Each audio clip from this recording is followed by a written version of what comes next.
வாழ்க வளமுடன். ஹாய் சகோஸ், இதயம் மீட்டும் மெல்லிசை போல உங்கள் மனதை மயக்கப் போகும் எழுத்தாளர் தீபா பாபு அவர்களின் கற்பனை சிதறல்களுக்குள் நம் பயணத்தை தொடங்கலாமா? அத்தியாயம் 20. இரவு உணவின் பொழுது சஞ்சய் லேசான தொண்டை கமறலோடு இரும வேறு செய்யவும் அவனுக்கென்று மிளகு, மஞ்சள், பனங்கற்கண்டு சேர்த்த பாலை இதமான சூட்டில் கலந்து எடுத்துக்கொண்டு அவனது அறைக்கு வந்தார் சாரதா. ஏ, உனக்கு கொஞ்சம் கூட பொறுமையே கிடையாதா? மகன் யாரையோ அதட்டவும், இவன் யார திட்டுறான் என்ற சிந்தனையுடன் வாசலில் தேங்கி நின்றார் அவர். எவ்வளவு நேரம் எடுத்துப்ப சஞ்சு, நான் சும்மா வெட்டிய லைன்ல இருக்கேன் என்ற பெண்ணின் கொஞ்சம் குரல் கேட்டதும் அவரது முகம் சுருங்கி விட்டது. நீ என்கிட்ட விஷயத்த சொல்லி 5 நிமிஷம் கூட ஆகல. எப்படியும் கூகுள குடைஞ்சுதானே சொல்ல போற, அதுக்கு எதுக்கு உனக்கு 5 நிமிஷம்? 2 அதிகம்தான். அவளின் அலட்டலில் மெல்லிய புன்னகை சிதற, கொழுப்புடி உனக்கு என்று செல்லமாக கடிந்தான் அவன். சரி, பாத்துட்டியா? சஞ்சு, நீ சொல்ற கம்பெனி பத்திர டீடைல்ஸ் எங்கேயும் சாட்டிஸ்ஃபையா ஷேர் பண்ணி இல்லடா. அதான் இன்னும் கொஞ்சம் டீப்பா தேட பாக்குற. இல்ல ஒண்ணு செய், கம்முன்னு பழைய இடத்திலே கண்டினியூ பண்ணு. பின்னாடி பொறுமையா வேற நல்ல ஆஃபர் வந்தா பாத்துக்கலாம். அப்படிங்கிறியா? இது தானா தேடி வந்த ஆஃபர், அதுவும் வீட்டுக்கு பக்கத்திலே இருக்கவோ மாறலாமான்னு நினைச்சேன். முன்ன என் வசதிக்கு டிசைட் பண்ணிடுவேன். இப்பதான் என்னோட கேர்டேக்கர் நீ இருக்கியே, ஒப்பீனியன் கேட்டுக்கலான்னு நினைச்சேன். பட் நீ இப்படி சொல்ற, அலைச்சலா நினைச்சாதான் டயர்ட் ஆகுது. சரிடா, கொஞ்ச நாளைக்கு அட்ஜஸ்ட் செஞ்சு கண்டினியூ பண்ணு.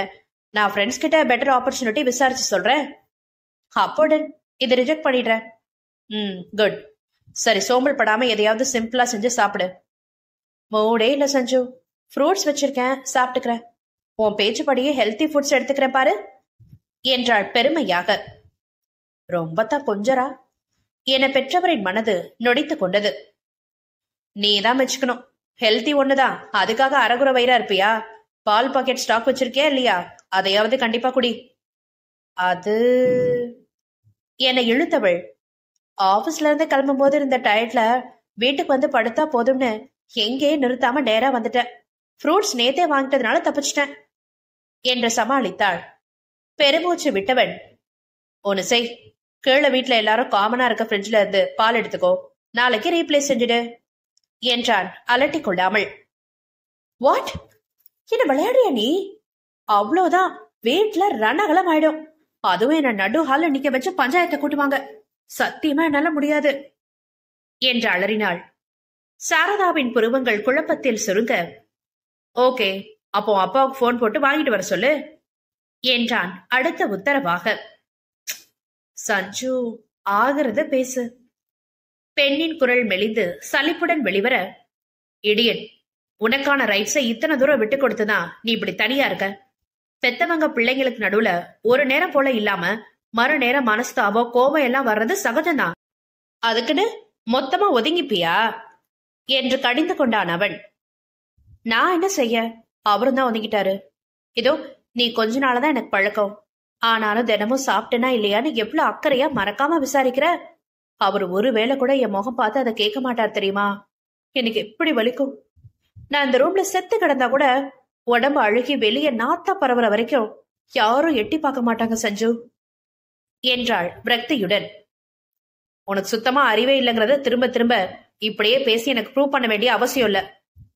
அவன் கடுப்புடன் முழங்க, சஞ்சு என்று பெண் அதட்டினாள். வேண்டாம், நான் இருக்கிற டென்ஷனுக்கு ஏதாவது பேசிருவேன், ஒழுங்கா லைன்ல கட் பண்ணிடு. அதற்கு பெண் பதில் தரும் முன்னே, சஞ்சய் என்ற அழைப்புடன் சாரதா உள்ளே வர காதலர்கள் இருவரும் கப்சிப் என்று ஆகிவிட்டார்கள். அவரை தயக்கத்துடன் பார்த்து, மா என்றான். சாப்பிடும்போது லேசான தொண்டை கரகரப்புக்கு இருமுனியே, அதான் மிளகு மஞ்சள் போட்டு பால் எடுத்து வந்த என்றவரின் பார்வை தொடுபேசி திரையில் தெரிந்த பெண்ணின் முகத்தில் நிலைத்திருந்தது. சட்டென்று பிறந்த பதற்றத்தில் தன் தொண்டைக்குழி ஏறி இறங்கும் அவஸ்தையுடன் அவன் கலக்கமாக அன்னையை பார்த்திருக்க, பெண்ணின் பார்வை வட்டத்தில் அவரின் பிம்பம் விழவில்லை என்றாலும் அங்கே அவரது இருப்பை உணர்ந்து அவளின் முகமும் கலவரம் கொண்டது. சில நொடிகள் அவளை ஆழ்ந்து நோக்கிவிட்டு திரும்பி தன் மகனையும் ஒருமுறை அழுத்தமாக பார்த்துவிட்டே அறையை விட்டு அமைதியாக வெளியேறினார் சாரதா. அதுவரை இழுத்து பிடித்திருந்த மூச்சை என்றவன் ஆசுவாசமாக வெளியேற்ற பெண்ணின் விழிகள் இன்னமும் பீதியில்தான் உறைந்திருந்தது. அதை கண்டு அவன் மெல்லமாக கண் சிமிட்ட, வெளியே போயிட்டாங்களா என்று ஓசை இல்லாது இதழ்களை அசைத்து அவரிடம் அச்சத்துடன் கேட்டாள் சஞ்சனா. போயாச்சு, நீ அந்த மூச்சை முதல்ல வெளியே விடு. ஐயோ சஞ்சு, என்ன பாத்துட்டாங்களா? அவள் வேகமாக பதற, அதெல்லாம் ஒரு 5 நிமிஷம் நின்று நிதானமா மருமக முகத்தை உத்து பார்த்துட்டு தான் போறாங்க என்று அசட்டையாக கூறினான். அட பாவி, உனக்கு பயமா இல்லையா? எதுக்கு பயப்படணும்? எல்லாத்தையும் மறைச்சு வைக்கிறதுக்கு நாம அவங்களுக்கு தெரியாம ஓடி போயா கல்யாணம் செஞ்சுக்க போறோம்? எப்படியும் ஒரு நாள் சொல்லித்தானே ஆகணும். இந்த சிச்சுவேஷனை யூஸ் பண்ணிக்கலாம். எப்படிதான் அப்படி கூலா இருக்கியோ நீ? எனக்கு ஹார்ட் பீட் கண்ட்ரோலே இல்லாம எக்ஸ்ட்ரீம்க்கு போயிட்டு இருக்கு. அடடா, பக்கத்துல இருந்திருந்தாலாவது தடவி கொடுத்து ஒரு கண்ட்ரோல் கொண்டு வந்திருப்பேன். இப்போ ஒன்னும் செய்ய முடியாதே என்று போலியாக வருந்தினான். ஆ, என்ன என்று விழித்தவள், ஹே, நீ இப்ப என்ன சொன்ன என்று பதறினாள். என்ன சொன்ன? உன்னை என் மேல சாட்சிய முதுக தடவை கொடுத்து சரி செஞ்சிருப்பேன்னு சொன்ன. அவனை சந்தேகமாக பார்த்தவள், நீ நிஜமா அப்படித்தான் சொன்னியா என கராராக கேட்டாள். பின்ன நீ வேற என்ன நினைச்ச? அவன் கல்மிஷமாக கேட்டதிலேயே அவனின் கள்ளத்தனம் பிடிபட்டு விட, என்றாள் கண்ணம் சிவக்க. ஓகே, எப்படியும் இப்போ உன்னோட டயர்ட்னஸ் எல்லாம் காது தூரம் ஓடி போயிருக்குமே. உன் மாமியார நினைச்சு தூக்கம் கட்டுற நேரத்துல சிம்பிளா ஏதாவது செஞ்சு சாப்பிட்டுடு. Good night. அவன் இணைப்பை துண்டிப்பதற்குள், சஞ்சு சஞ்சு என்று அவசரமாக தடுத்தாள். வாட் கேர்ள் என்றான் அலட்டலாக. இல்ல, அங்க என்ன நடக்குது என்ன கொஞ்சம் அப்பப்போ அப்டேட் பண்றியா? அவள் தவிப்புடன் கேட்க, பேபி, அம்மாவுக்கு ஒன்னு சரியா அடையாளம் தெரிஞ்சிருக்காது. ஏதோ ஒரு பொண்ணுன்னு நினைச்சுதான் குழம்பிட்டு இருப்பாங்க. இப்போதைக்கு சட்டுன்னு எதுவும் கேட்க மாட்டாங்க. ஒரு 2 நாள் பொறுமையா யோசிச்சுட்டு அப்பா மாமா கூட எல்லாம் டிஸ்கஸ் பண்ணிட்டு தான் விசாரணைய ஆரம்பிப்பாங்க. சோ யூ டோன்ட் வரி, நிம்மதியா ரெஸ்ட் என்றவளை அமைதிப்படுத்த சமாளித்து வைத்தான். அப்பாடி என்று வெளிப்படையாகவே நெஞ்சில் கை வைத்து உதட்டை குவித்து ஊதியவள், ஓகே பாய் என மலர்ந்த புன்னகையுடன் கையசைத்து விடை பெற்றாள். மை காட், ஒரு வழியா இவ்வளவு சமாளிச்சாச்சு. இந்த அம்மா என்ன பண்ணுதுன்னு தெரியலையே என்று வேகமாக எழுந்து அரை வாசலில் நின்று வெளியே கண்களால் அலசினான் சஞ்சய். மேலேயே கீழையும் ஒரு பரப்பரும் தெரியலையே. எப்படியும் சஞ்சனாதான அம்மா ஈஸியா கெஸ் பண்ணிருக்கோம் என்று இதழ் கடித்தவன், ஓகே, மை மம்மியே அமைதியா இருக்கும் போது நாம தேவையில்லாம வாண்டடா போய் சிக்கிக்க வேணாம், கமுக்கமா இருந்துப்போம் என்று மீண்டும் உள்ளே வந்து விட்டான். சில நிமிடங்களுக்கு முன்பு மகனின் அறையிலிருந்து குழப்பத்துடனும் யோசனையுடனும் வெளியே வந்த சாரதாவை, என்னத உன் பையன் ரூம்ல இருந்து இப்படி முழிச்சுட்டே வர, வாட்ஸ் த மேட்டர் என்று அவர் தோளில் கை போட்டு அலட்டலாக வினவினாள் பிரணவி. அண்ணன் மகளின் முகத்தை ஓரிரு நொடிகள் கூர்ந்தவர் சட்டென்று முடிவெடுத்து அவள் கரம் பற்றி இழுத்துக்கொண்டு அவளின் அறைக்குள் நுழைந்து கதவை சாற்றினார். என்னத்த பண்ற நீ? இல்லாமோ, உன்கிட்ட கொஞ்சம் கிளியரா பேசணும். லேசாய் நெற்றியை சுருக்கியவள், அத்தா ரூம்ல இருந்து வந்துட்டு இப்படி சொல்ற அப்படின்னா சஞ்சனா பத்தி எதுவும் பேசணுமா என்றாள் சந்தேகமாக. ஆமாடா கண்ணு, இந்த பையன் அவன் கூட வீடியோ கால்ல பேசிட்டு இருக்கான். ஓ, பாத்துட்டியா என்றாள் பளிர் சிரிப்புடன். அதுல என்னடி உனக்கு இவ்வளவு சிரிப்பு என்றார் அப்பெண்மணி கடுப்புடன். அட என்னத்தடி, ஓ மருமகளை பார்த்துட்டு என்ன ஒரு சந்தோஷம்தான் என்றவர் உதட்டை சுழித்துக் கொள்ள, சரி 2 பேரும் என்ன பேசுனீங்க என்று விசாரித்தாள். எனது, நான் அவன் முன்னாடியே போகல, தள்ளி நின்றுதான் பார்த்துட்டு வந்தேன். பாருடா, இப்பவே மருமகளுக்கு அவ்வளவு பயமா? என்ன சொன்ன என்றவள் காதை பிடித்து வலிக்க திருகியவர், உன் அத்தானு நீயும் ரொம்பவே ஏத்த முடிச்சு திரியுறீங்க என்று இன்னமும் கோபமாக முறுக்கினார். ஆ அத்தை, விடு விடு, வலிக்குது. என் பேரனை ஒழுங்கா பாத்துக்கணுமேனு உன்னை பொழைச்சு போன்னு விடுறேன். ரொம்ப தாராள மனசுதான். சரி, என்ன விஷயம் சொல்லுத? இல்ல என்றவர் அவள் பேசியதை குறிப்பிட்டு குழப்பத்துடன் விவரம் கேட்டார். அவன் லவ் பத்தி தெரிஞ்ச உடனே நீ எப்படியும் அவன்கிட்ட நிறைய விஷயத்த கேட்டு வாங்கியிருப்பியே. இது என்னது அவ அப்படி சொல்றா? அதுவாத்த, அவளோட அப்பா ஃபேமிலி கூட தான் அவ தங்கியிருக்கா. அவங்க யாரும் சஞ்சனா கூட அட்டாச்சா இல்ல என்று தனக்கு தெரிந்ததை அவரிடம் கூறினாள். ஓ, அவ அப்பா செகண்ட் மேரேஜ் பண்ணிக்கிட்டாரா?